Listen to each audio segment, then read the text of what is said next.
They discuss you when you are absent, because they cannot direct you when you are present. Let that settle. That single sentence already reveals everything the opposition refuses to acknowledge. If you were insignificant, your identity would not travel through spaces without you. If you carried no weight, no one would bother concealing their curiosity.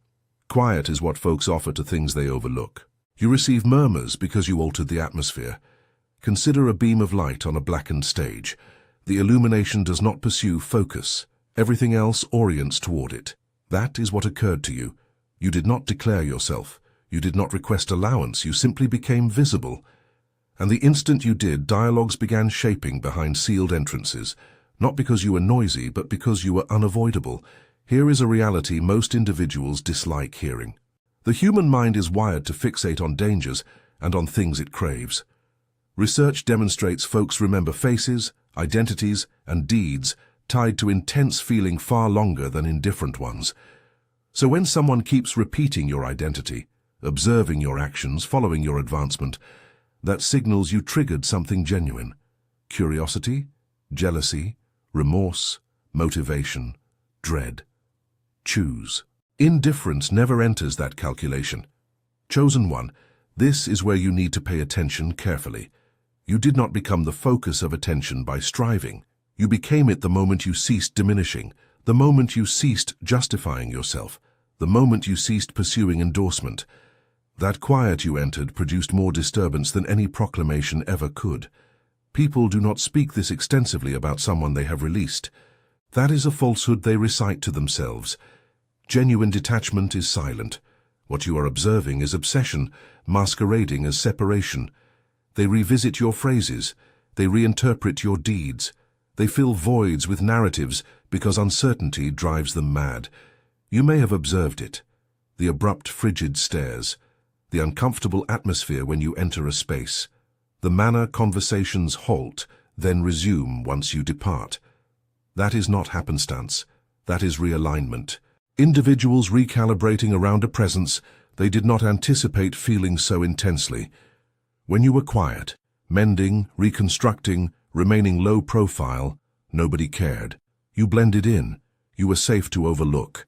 But the instant your energy shifted, the moment you began moving differently, thinking differently, carrying yourself with certainty, you became a reference marker. People started measuring themselves against you without requesting your consent. And here is the uncomfortable portion for them. They cannot decipher you. You did not follow the typical script. You did not crumble when you were expected to. You did not plead when they anticipated you would. You did not pursue when they withdrew. That fractures people's internal calculations. When something does not compute, they continue staring at it. You are not the focus of dialogue because you are flawless. You are the focus because you are distinct.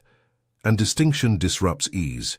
It exposes insecurities people did not realize they were sidestepping. So they speak, they conjecture, they project. They pretend they comprehend you while secretly examining you. Ever observe how rumors frequently reveal more about the speaker than the subject? When they distort your narrative, it is usually because the authentic version intimidates them. When they minimize you, it is because they feel small beside what you have evolved into. When they critique your advancement, it is because it reminds them of the effort they neglected. The universe does not highlight individuals by accident. Attention trails impact. Energy reacts to contrast. You became a contrast, calm amid turmoil, grounded where others panic, focused while others wander. That makes folks uncomfortable, and discomfort demands a release. Conversation becomes their outlet. You did not seize attention. You drew it through alignment.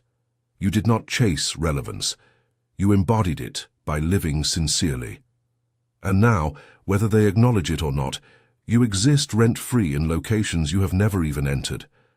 This is not about ego. This is about awareness. Recognizing that you are being discussed does not mean you inflate yourself. It means you move smarter, quieter, more deliberate. You do not react to disturbance. You recognize it as evidence of presence, because the truth is straightforward. If you were not the focus of conversation, there would be no effort to conceal it, no sideways glances, no updates shared quietly, no watching from afar. Attention always leaks, and right now yours is everywhere. So remain steady, remain observant, and most importantly, remain you. What you are witnessing is not hostility. It is gravity, and gravity does not request permission. Now here is the transition you need to feel. What comes next is not surface-level encouragement or recycled dialogue. We are about to dismantle this piece by piece, calmly, clearly, and without the interference. If you genuinely are the focus of conversations you never entered, you will feel a pull to remain until the conclusion. Not curiosity, recognition. This is where patterns begin making sense, where quiet explains itself, where the concealed attention finally becomes obvious. So stay with me. We are just beginning, and departing now would mean missing the portion that clarifies everything you have been sensing, but could not quite label. Number one, you are the reflection that shatters their comfort. You did not damage their world. You exposed how delicate it already was. That is the reality they choke on. They do not react to you because you assaulted them. They react because you exist without pretending. You walk into spaces carrying nothing artificial, nothing rehearsed, nothing borrowed, and suddenly the atmosphere feels hostile to individuals who survive on illusion. You do not say much. You do not need to. Your presence alone presses on the fractures they have been taping over for years. Here is what they will not acknowledge. You are a mirror they never requested. Not the variety that flatters, the variety that displays posture. Posture they have been slouching in emotionally, mentally, spiritually. You reflect back their insecurity, their shortcuts, their compromises, and instead of mending themselves, they aim their fury at the reflection. That is always how it unfolds. People do not despise the mirror. They despise what it reveals. You did not shame them. Their mask failed under authentic light. You did not threaten their standing. Their image could not endure comparison. When something solid enters a space, everything hollow starts echoing. That is why energy shifts when you arrive. That is why humor stops landing. That is why fabricated confidence suddenly appears shaky. You did not alter the room, you exposed it. They will label you intense, cold, overly quiet, overly confident, overly distant. Translation: you do not participate, you do not over-explain, you do not bend to keep folks comfortable, and that drives them mad. People who depend on noise feel attacked by quiet. People who depend on approval feel challenged by self-respect. Your calm is not frailty, it is pressure. Ever observe how they claim to dislike you, yet somehow know everything about you? That is not coincidence, that is fixation wearing a costume. They study what they cannot govern. They discuss you because talking is the only power they retain. If they genuinely did not care, your identity would not surface in conversations you never entered. Here is a metaphor they would despise because it fits too well. You are a clear glass of water in a chamber full of dyed beverages. Nobody needs to inquire which one is genuine, and nobody pouring artificial color wants to sit beside transparency. It makes the additives obvious, so instead of altering their formula, they call the water dull or dangerous or excessive, anything but truthful. And let us address the question that is likely already forming in your mind. Why does this persist regardless of where you go? Fresh location, identical tension. Fresh faces, identical peculiar energy. It is not misfortune. It is consistency. You carry the same truth everywhere, and truth is disruptive in surroundings built on performance. They will claim you are arrogant when you are simply grounded. They will claim you think you are superior when you simply ceased shrinking. That is projection. People accuse you of what they secretly dread. You have become independent, unbothered, self-contained, not begging for validation. That variety of freedom feels like an assault to people who require applause to breathe. You do not mirror their chaos back to them. You do not match their volume. You do not scramble to justify yourself. That refusal is louder than any argument. It tells them you are not on their level of insecurity anymore, and that terrifies them, not because you are cruel, but because you are unreachable. Here is the portion they never anticipate. You are not attempting to be special. You are simply being truthful. And honesty carries weight. It bends rooms. It shifts dynamics. It exposes pecking orders that only functioned when everyone agreed to pretend. The universe does not reward pretending indefinitely. Eventually, something real walks in, and the game glitches. They feel judged around you even when you have not uttered a word. That is because integrity has a way of asking questions without speaking. Your presence silently inquires, "Why are you not living fully?" And instead of answering that question, they resent the one who triggered it. Let us be transparent. You are not flawless. That is not the point. You are authentic. You own your imperfections. You do not hide behind a character. And that authenticity makes people who are performing feel exposed. So they label you the issue. They gossip. They distort. They attempt to shrink you down to a dimension they can manage. But notice this. They never overlook you. They never forget you. They never move on cleanly because you did not just pass through their world. You disrupted their internal equilibrium. You became a reference marker, someone they measure themselves against when no one is watching. They might claim you are nothing special, yet react like everything shifts when you enter. That contradiction is your evidence. People do not feel threatened by nothing. They do not strategize around someone insignificant. They do not whisper about someone invisible. Your impact speaks even when you do not. You did not fracture them. You revealed the fractures. You did not steal their peace. You showed them they never possessed it. And instead of reconstructing themselves, they attempt to paint you as the antagonist. That is simpler than growth. That is safer than accountability. So if you have been wondering whether it is in your imagination, whether you are fabricating the tension, whether you should dim yourself to maintain harmony, hear this clearly. The discomfort you trigger is not your obligation. It is feedback. Feedback that you are aligned, that you are solid, that you are walking straight in a crooked space. You are not here to be appreciated by people who survive on pretending. You are here to be real in a world addicted to filters. And that will always come with resistance. Not because you are wrong, but because you are undeniable. They can speak, they can distort, they can watch from the edges. None of that alters the core truth. You are the reflection they cannot crack. And every time they observe you, they are forced to face the portions of themselves they have been avoiding. That is not a curse. That is power. Number 2, you are the receipt they do not want to examine. Labeling it luck is the swiftest method to pardon yourself for surrendering. That is the falsehood they conceal behind, and you stand there like evidence it no longer functions. They did not fail because the cosmos was unjust. They failed because they paused excessively, doubted excessively, and selected comfort when pressure arrived. You did not receive anything. You maintained forward motion while they maintained explaining. And now your existence ruins the story they tell themselves at night. They claim you were fortunate because fortune sounds benign. Luck does not pose questions. Luck does not demand accountability, but effort does. Discipline does, endurance does, and you carry all three in your posture, in your timing, in the manner you do not flinch when things become hard. If they admitted that, they would have to face the truth that frightens them most. They could have striven harder. Imagine this. 2 individuals stand at the boundary of a storm. One grumbles about the rainfall and waits for improved weather. The other steps into it, drenched, trembling, but advancing anyway. When the second one reaches the other side stronger, the first labels it good timing. That is how excuses survive. They dress themselves as reason. You did not ascend because conditions were flawless. You ascended because you moved when conditions were terrible. While they were awaiting motivation, you worked without it. While they were strategizing, you were absorbing through impact. While they were shielding their ego, you were risking failure openly. That gap between you did not materialize overnight. It expanded every day. They selected comfort and you selected progress. Here is a question you might be posing to yourself right now.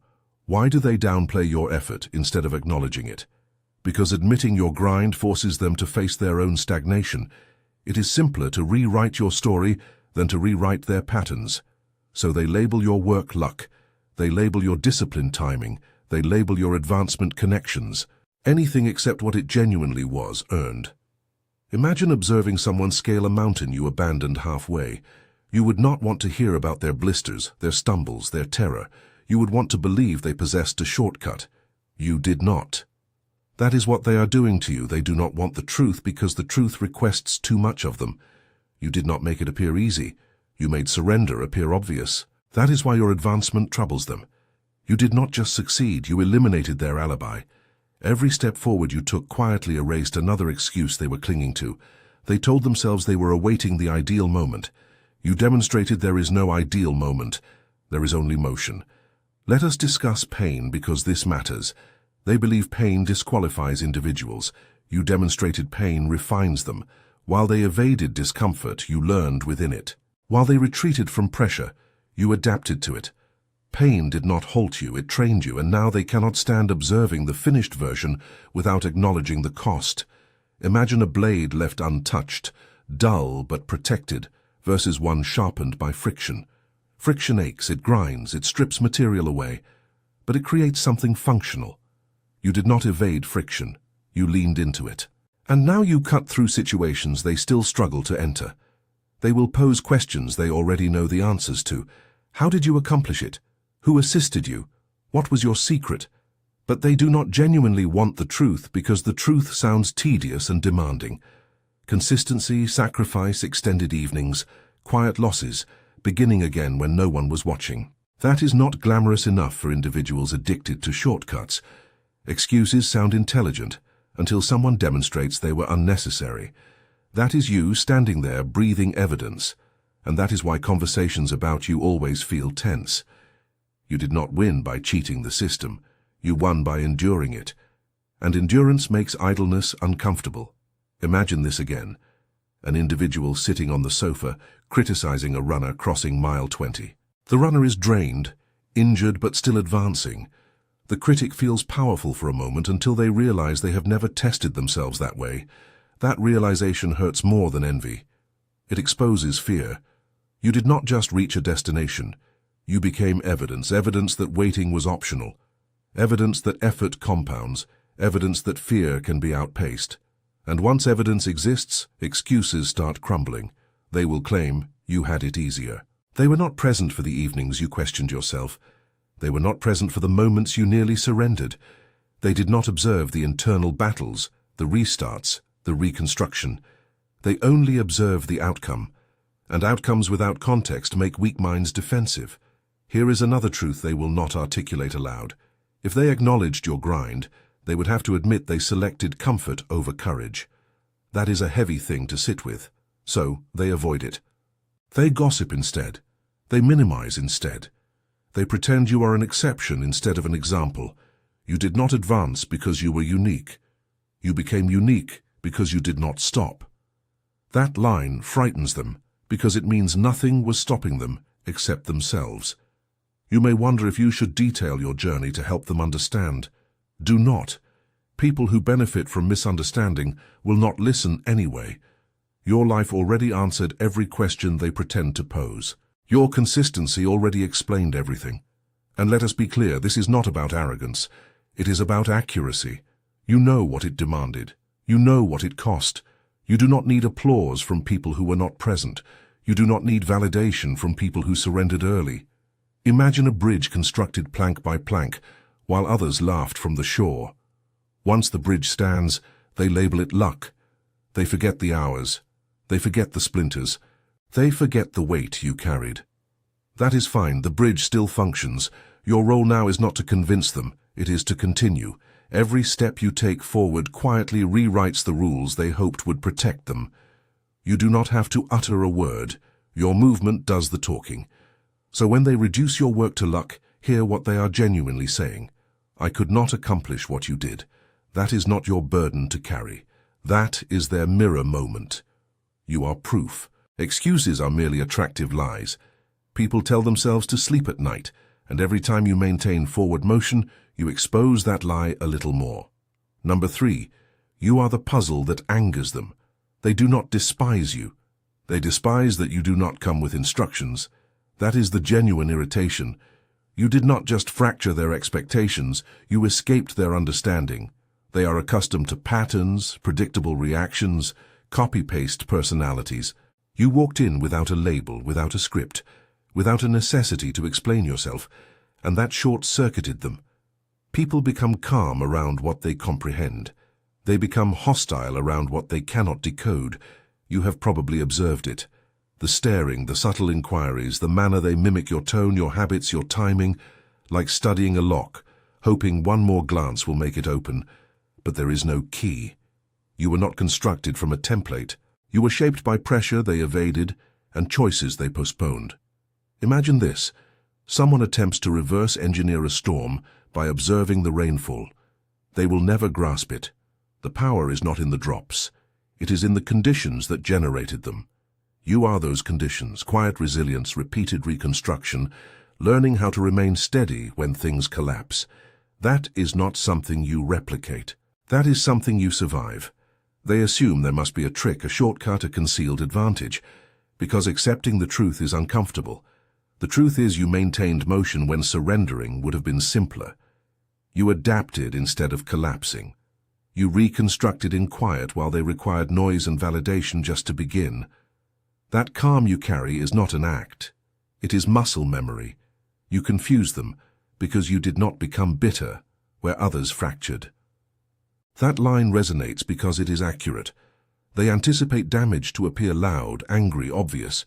Yours appears focused, clean, controlled, and that disrupts their minds. They search for your vulnerable point like it is a missing screw. They do not find one, so they fabricate stories instead. Imagine duplicating someone's handwriting without knowing the language. It might appear similar, but it will not make sense. That is what occurs when they imitate you. They duplicate the surface, not the source. The result feels off because it is off.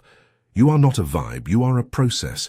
You might wonder why this transforms into irritation instead of admiration. Simple answer: respect requires humility. And humility is costly. It costs ego. So instead of inquiring how you grew, they act like you are strange. Instead of absorbing from you, they label you unpredictable. You are not difficult to understand. You are simply not shallow. That is the portion they do not want to acknowledge. Depth frustrates people who live on shortcuts. You do not react quickly. You do not explain yourself on demand. You do not perform your growth. You live it. And living it quietly makes observers nervous. So if you felt watched, studied, or oddly misunderstood, relax. That is not danger. That is evidence. You have outgrown the language they speak, and when people cannot translate you, they do not walk away. They stare, duplicate, guess, and become angry. Let them. You are not here to be decoded. You are here to move forward. Number 4, you are the glitch they cannot patch. You did not fracture the system. You revealed how fractured it already was. That is why your presence feels dangerous to them. You do not play the silent games that keep frail systems alive. You do not nod along to nonsense just to be accepted. You do not trade your standards for a seat at a counterfeit table. And in a world held together by unspoken lies, that variety of honesty strikes like a power surge. Most surroundings survive on agreement, not truth. Smile here, remain quiet there. Pretend you did not observe the disrespect. Everyone follows the script because it keeps things smooth. Then you appear and refuse to read your lines. You do not assault anyone. You do not raise your voice. You simply stop participating in the falsehood. And suddenly everything feels unstable. Imagine a chamber full of tangled wires that somehow still powers the illumination. It functions because no one touches it. Everyone agrees not to pose questions. Then one individual flips a switch out of curiosity. Sparks fly, smoke rises, panic begins. Not because the switch was wrong, but because the wiring was always faulty. You are that switch. They will label you difficult, intimidating, arrogant. That is how fragile systems defend themselves. It is simpler to blame the trigger than to admit the structure was unsound. You did not introduce chaos, you revealed it.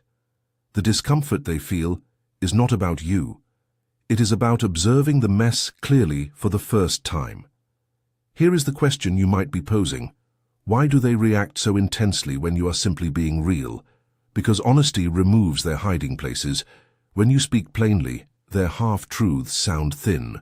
When you remain grounded, their fabricated confidence appears shaky. When you refuse to play along, their games stop functioning. Your calm honesty frightens them more than anger ever could. Anger can be dismissed. Honesty forces adjustment. That is why they push back. You do not give them drama to point at. You give them clarity, and clarity demands change. Imagine someone who has been balancing a house of cards for years. Careful movements, gentle steps. Then someone opens a window. The collapse is not the window's fault. It is the structure. You do not generate the wind. You simply stop sealing the chamber. They expect compliance. You offer consistency. They expect quiet. You offer truth. And that short-circuits the entire setup. Suddenly the unspoken rules do not apply. Suddenly the hierarchy feels counterfeit. Suddenly people have to confront what they have been avoiding. You do not disrupt peace. You expose where peace was pretending. That is the difference they do not want to comprehend. You are not reckless. You are aligned. And alignment does not bend to dysfunction. It stands still and lets dysfunction trip over itself. So if you have been labeled excessive for doing less pretending, let that land correctly. You did not break anything that deserved to survive. You simply refused to power a system that operated on quiet betrayal. Disruption always arrives before repair. And you are proof that the old way cannot continue untouched. Number 5, you slipped out of their hands and now they are panicking. When control vanishes, gossip shows up to replace it. That is precisely what is happening. The noise did not begin because you transformed into something worse. It began because you ceased being easy to manage. You ceased explaining yourself. You ceased reacting on cue. You ceased giving people access to your emotions whenever they felt entitled to them. And the moment the strings went slack, panic set in. People who were comfortable pulling you closer or pushing you away suddenly cannot do either. They cannot provoke you. They cannot guilt you. They cannot bait you into old patterns. So they do the only thing remaining. They rewrite the story. Rumors become their final attempt at influence, not because they care, but because they lost their grip. Your peace is what genuinely rattles them. Calm people are impossible to manipulate. When you do not rush to defend yourself, insecure minds fill the quiet with assumptions. When you establish boundaries, they label it cold. When you protect your time, they label it selfish. That is how entitlement reacts when access gets revoked. Imagine a remote control that suddenly stops functioning. The device is not broken. The batteries are simply gone. That is you. You did not turn hostile. You powered down the portions of yourself they used to press. And now they keep smashing buttons, frustrated that nothing responds. You did not become distant. You became unreachable to nonsense. That is the shift they cannot stand. Before, your emotions were predictable, your reactions were familiar. Now there is a pause, a calm, a refusal to engage, and that quiet feels like disrespect to people who relied on your availability to feel important. They will label your growth as arrogance, your confidence as ego, your self-respect as pride. Not because it is accurate, but because those labels soften the blow of losing control. It is simpler to claim you changed for the worse than to admit they benefited from the old version of you. Here is the portion you might be questioning. Why do they speak more now that you give them less? Because attention is currency. When they cannot obtain it directly, they attempt to earn it indirectly by keeping your identity alive, by stirring reactions, by hoping something pulls you back into the old dynamic. They do not miss you. They miss access. That line clarifies everything. They do not miss your presence. They miss your permission, your patience, your willingness to tolerate what you should not have. Losing that feels like rejection, even when it is simply self-respect. So if the stories grow louder as you remain quieter, do not flinch. That is confirmation, not consequence. Control does not vanish quietly. It throws tantrums on the way out. And you walking away calmly is the loudest statement you could have made. They can speak all they want. The truth already moved on without them. Number 6, your calm makes their noise appear desperate. Silence frightens people who only exist when they are loud. That is why your stillness gets under their skin. You are not competing for attention. You are not explaining yourself. You are not rushing to be seen. And somehow that makes you impossible to ignore while everyone else performs, reacts, overtalks, and overshares. You sit grounded. That contrast exposes how frantic the noise genuinely is. They assume your peace was granted to you, like it simply appeared one day, fully formed. They do not observe the cost because the cost was paid in private. The evenings you broke down without an audience, the walks you took alone when no one checked in, The moments you selected restraint over reaction. Stillness is not passive, it is trained. Imagine a crowded chamber where everyone is shouting to be heard and one person remains quiet. Guess who people keep observing? Not because they are weak, but because calm possesses gravity. Chaos spins, stillness anchors, and insecure people despise anything they cannot pull into their storm. You are not quiet because you are empty. You are quiet because you are full. That is the difference they overlook. You do not chase validation because you already did the internal work. You do not rush to prove yourself because you survived what already proved you.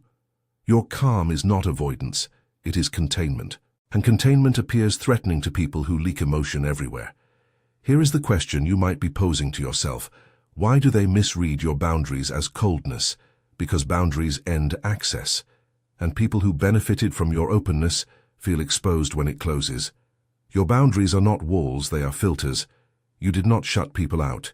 You stopped letting everyone in. Imagine pouring water into cups with holes. Eventually you stop pouring, not out of cruelty but clarity. You did not cut people off for no reason. You stopped bleeding for people who would not help you heal.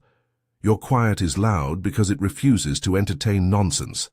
That is why they project onto it. They label you distant, proud, unapproachable. But what they are genuinely reacting to is restraint. You no longer respond to everything. You choose. And choice feels like rejection to people addicted to access. You are not still because nothing moves inside you. You are still because you learned when movement wastes energy, and that discipline makes noise appear childish. So remain calm. Let them shout.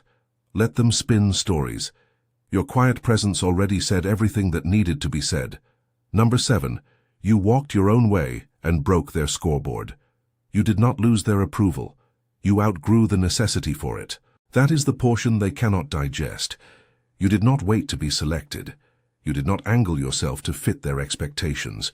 You did not stand in line hoping someone would finally acknowledge you. You selected alignment over applause. And the moment you did, everything shifted, not just for you but for them too. They followed rules they never questioned, climbed ladders they did not design, chased titles, roles, labels, and permission slips that promised security but delivered nothing genuine. You stepped away from that game. You asked a different question, not will they accept me, but does this actually fit me? And that one decision quietly dismantled the whole system.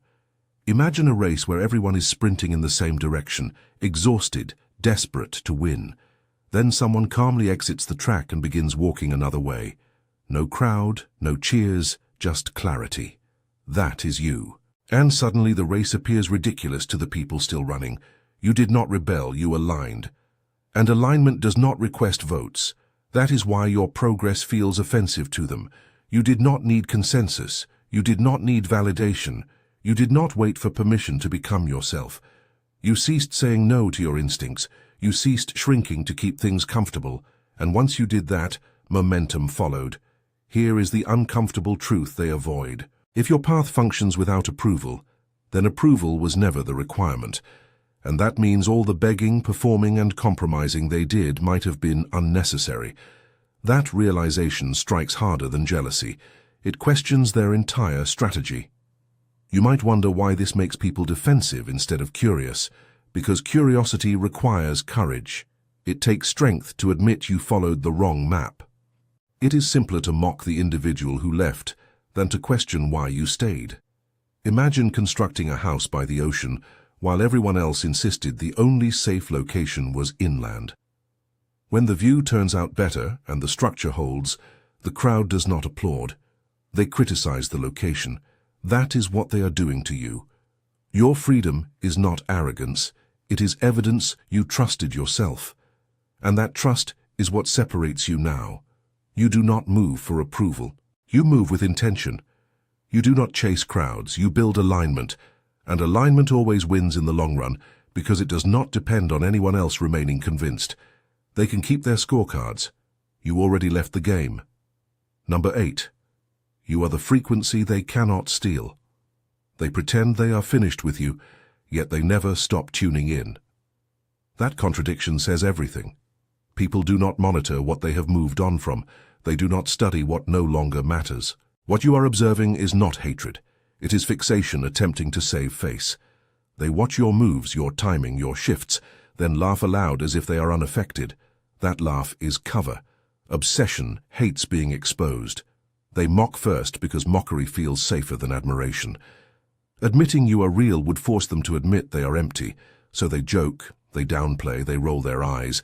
Then they quietly imitate what they think they can pull off: style, words, attitude. But it never lands, because energy is not cosmetic. It is lived. Imagine attempting to photocopy a heartbeat. You can duplicate the shape, not the pulse. That is what they are doing with you.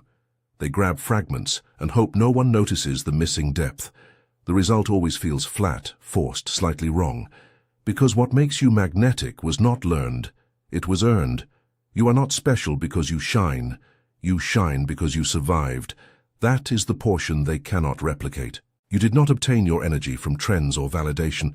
You forged it in quiet. Pressure shaped it. Loss refined it. Growth stabilized it. That variety of presence does not fade when attention departs. It remains consistent, and consistency feels unreal to people who only perform. Here is the question that might be crossing your mind. Why do they orbit instead of walking away? Because genuine energy wakes people up. Even if they do not like what they see, it reminds them what is missing inside themselves. You are not entertainment, you are contrast, and contrast is addictive. Imagine static filling a radio channel, noise everywhere. Then one clear signal cuts through. You do not have to boost it, people naturally tune in. That is you. You do not chase relevance, you carry clarity. And clarity is rare. They watch because you remind them who they ceased becoming. That is the quiet truth. They deny it publicly, but privately your presence lingers. They scroll back, they check updates, they keep tabs, not to compete, to feel something genuine again. So let them orbit, let them observe. You are not responsible for what they cannot become. You are the signal. And signals do not argue with static, they just stay clear. Number 9, you are the exit sign they stare at instead of the fire. They discuss you because quiet forces them to face themselves. That is the portion they do not want to acknowledge. Your identity is not the issue. Their reflection is. When things become quiet, when distractions run out, when the noise fades and they are left alone with their own thoughts, that is when discomfort strikes. Instead of sitting with it, they reach for you. Your identity becomes their escape hatch. You did not volunteer for this role. You did not ask to be their emotional detour, but every time their own life feels heavy, unfinished, or disappointing, they pull attention away from it by pulling you into conversation. It is simpler to dissect you than to examine themselves. Simpler to critique your choices than to confront their stagnation. Imagine a fractured mirror covered with sticky notes. As long as the notes stay up, no one has to look at the damage underneath. You are one of those notes to them, a distraction they slap onto their discomfort so they do not have to deal with what is genuinely wrong. They do not study your life. They borrow it to avoid their own. That is why the focus feels peculiar. It is not admiration, it is avoidance. They are not invested in where you are going. They are invested in not looking at where they are stuck. Talking about you fills space. It delays accountability. It gives them something external to blame, analyze, or exaggerate. You might wonder why they paint you as the issue while clearly remaining obsessed. Because if you are the issue, they do not have to be. Making you the antagonist lets them remain the victim. It is psychological self-defense, not truth. Imagine someone sitting in a dark room with a single window. Instead of turning on the light, they keep staring outside. That is you. A view that feels easier than fixing what is fractured inside. But staring does not solve anything. It simply postpones reality. You are not haunting them, they are avoiding themselves. That distinction matters. You did not invade their thoughts. You triggered them by advancing. Your growth highlighted their pause. Your calm made their chaos louder. And instead of adjusting, they fixated. So if it feels like you are being discussed unfairly, remember this. People rarely obsess over others who are doing worse than them. They fixate on those who remind them of choices they did not make. You are not their enemy. You are their reminder, and reminders hurt when ignored too long. Number 10. You lived the life they only daydreamed about. You accomplished what they kept rehearsing in their head and never dared to try. That is the wound they are protecting. You did not just succeed, you moved. While they remained frozen at the boundary of their own potential, you jumped. Not because you were fearless, but because you were weary of standing still. And the moment you did, you became a walking reminder of everything they postponed. They had the same ideas, the same urges, the same moments where something inside them whispered, "Go now." But they waited for permission, for reassurance, for the ideal setup that never materialized. You did not wait. You acted with uncertainty in your hands and doubt in your chest. That difference altered everything. Imagine two individuals staring at the same open door. One keeps inquiring what is on the other side. The other walks through and figures it out along the way. When the second one returns stronger, the first claims the door was rigged. That is what they are doing to you. You did not steal their dream. You survived the risk they avoided. That is why they twist your story. If they told it honestly, it would sound too close to their own missed chances. So they edit. They claim you changed. They claim you got fortunate. They claim you were not always like this. Anything to avoid admitting that courage was the missing ingredient. You might ask yourself why they rewrite your past instead of celebrating your growth. Because rewriting you protects them. If your progress appears counterfeit, then their hesitation appears reasonable. If your courage appears reckless, then their fear appears smart. Pride depends on distortion when truth threatens it. Imagine someone watching a film they always wanted to star in. Scene after scene, they recognize themselves in the lead, but they are stuck in the audience. Instead of applauding, they critique the plot. That is their coping mechanism. You became evidence that the life they wanted required action, not excuses. That is the line they cannot erase. You did not have more clarity than them. You had more willingness. Willingness to fail, willingness to appear foolish, willingness to begin before you felt prepared. And now that version of you walks around freely, while the version of them they could have been remains trapped in regret. So when they undermine your growth, do not take it personally. They are not fighting you. They are wrestling with the ghost of who they never became. And every time you maintain living honestly, that ghost grows louder. You did not become superior to them. You became braver. And bravery always makes hesitation uncomfortable. Number 11. You stepped off their stage and ruined the play. You became the antagonist the moment you ceased playing your assigned role. That is what genuinely happened. There was a script everyone silently agreed to follow. Who remains quiet? Who tolerates what? Who absorbs disrespect and labels it peace? You were supposed to nod, smile, swallow things, and keep the illusion intact. The moment you did not, the whole performance started wobbling. You did not expose them by shouting. You exposed them by refusing to lie anymore. You asked questions they hoped would never be posed. You named feelings they depended on staying buried. You ceased pretending things were fine just to keep the room calm, and in spaces built on pretending, truth always appears like betrayal. Imagine a group playing a card game where everyone cheats quietly and agrees not to call it out.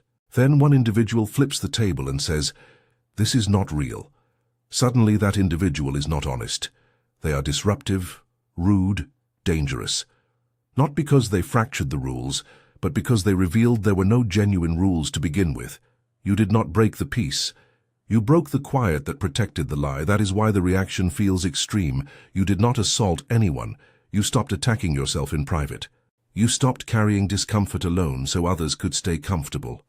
And that shift altered the power balance. People who benefited from your quiet felt exposed the moment you spoke honestly. You might wonder why telling the truth made you the antagonist instead of the hero. Because honesty threatens systems built on denial. It forces choices, adjustments, accountability. And most people do not want growth if it costs them comfort. Imagine a fractured wall hidden behind a painting for years. Everyone knows it is there, but no one mentions it. Then someone takes the painting down. The fracture did not appear that day. It was always there, but now it cannot be ignored. Guess who gets blamed? You did not hurt anyone. You stopped bleeding quietly. That line matters. You were not cruel. You were clear. You did not lash out. You drew lines. and lines feel aggressive to people who were used to stepping over you. They required you compliant, predictable, manageable. You selecting truth disrupted the balance they relied on, so they rewrote the story, made you the issue, painted you as difficult. It is simpler than admitting they preferred you hurting in quiet. So if you have been labeled the bad guy for finally being honest, understand this. You did not change into something wrong. You stepped out of a role that was costing you too much. And any script that requires your suffering to keep others comfortable deserved to be torn up. You did not ruin the play. You escaped it. Number 12. You are the error message they cannot silence. You won without permission, and that terrifies them. That is the core of it. You did not follow the blueprint they swore by. You did not obey the unspoken rules.